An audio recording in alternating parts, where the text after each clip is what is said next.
Ayan, mag-open na naman tayo ng parcel mga guys.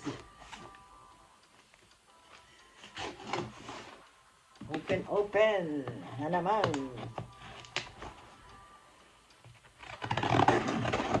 Dapat ito pang Christmas present pero kasi gagamitin natin kaya hindi na kailangan antayin ng Christmas. Ito. Ayan guys. Ayusin natin ito para makita ninyo, ha? Ito guys. Open na natin. Christmas present dapat ito. Hindi na uso daw yun eh. So, ngayon, ayan guys, so may book na kasama. Gagawa kasi ako ng ano eh. Ayan, may kasama nito. May kasama pa nito. Ano ito? Wala. Ayan guys, so malalaki pala. Hindi naman pala. Okay lang to. Oh. Ayan. Panggawa ko ng empanada. Ayan. Gagawa tayo ng empanada. Kaya maganda. Ayan. Malaki-laki. Mabubusog ka na sa isang ganyan lang kalaki. Oh, guys. Ayan. Thank you so much. At may kasamang. Ewan ko saan to. Sa usawan. Ayan. May kasama pa niyan. Galing ah. How much is this, Duk? 20? Oh, that's not bad, isn't it? Cheap. Yeah, that's cheap. Ayan. Dalawa yan. Dalawang ganyan. Dalawa nito. Dalawa. Ayan. Di ba guys, ang ganda. Ayan, ang ganda. Mura na yan. Ayan. Okay. No, it's the same. Same? Ano? It's small. Ano? Same. Same size.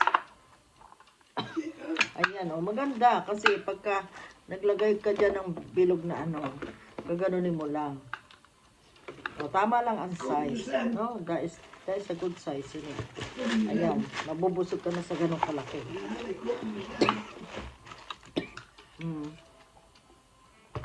Ito yung guys, yung ginawa ko. Ayan, kasi ang ginamit ko lang. Ito yung ginawa ko guys, kung makikita niyo.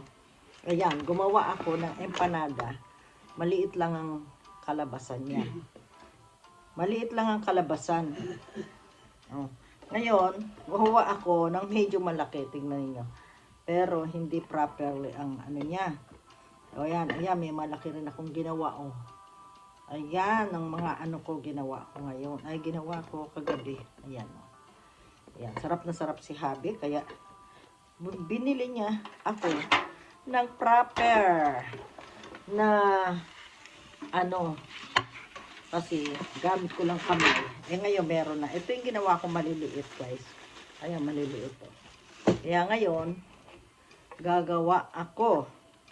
Kanya lang hindi ko nga nabibideo pag magawa ako kasi istorbo. Gusto ko kasi pag ako naggagawa, nagbe-bake o nagluluto. Ayoko yung may hawak na phone o yun. Yung nakaano yung phone. Gusto ko matapos agad.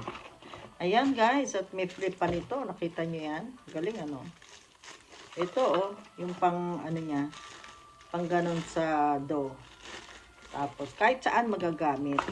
At ang isa pa, mayroon kang libro. Ayan, kung paano gawin. Ayan guys oh. Dito naka-illustrate dito kung paano gagawin. Ayan ang mga dough. Galing ah. Okay naman din yung gawa ko. Ayan. Kamay lang ginawa ko doon. Pero ngayon, meron na tayong sariling, ano, ayan, maganda. Sariling, kasi meron ako maliit dito. Pero, yung pagdikit, kamay lang ginagamit ko. Ngayon, may pang ano na tayo. Gaganon mo lang siya. O, lagay mo dyan yung ano, pastry. Tapos, gaganon mo lang siya. Dikit na.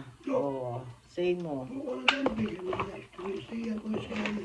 This is nearly the same size. Nearly the same size. Huh? Oh, nearly the same size what I made. Ayan, kita nyo guys. Ayan. Ganda, diba? Tapos meron na tayo. Ayan, proper na paggawa niyan. Maganda. Ayan. Kaya, Thank you so much for watching mga guys. Ayan. At ako ay, ano na. Ayan, may kasamang libro. Pinakita ko sa inyo yung ginawa ko. Kaya ako, ginamit ko lang kamay ko. Pero, yung pagdikit, ito naman ay proper. Kaya, maganda. Maganda magiging resulta. I'll show you na lang next time mga guys. Okay? Thank you so much for watching. Bye-bye.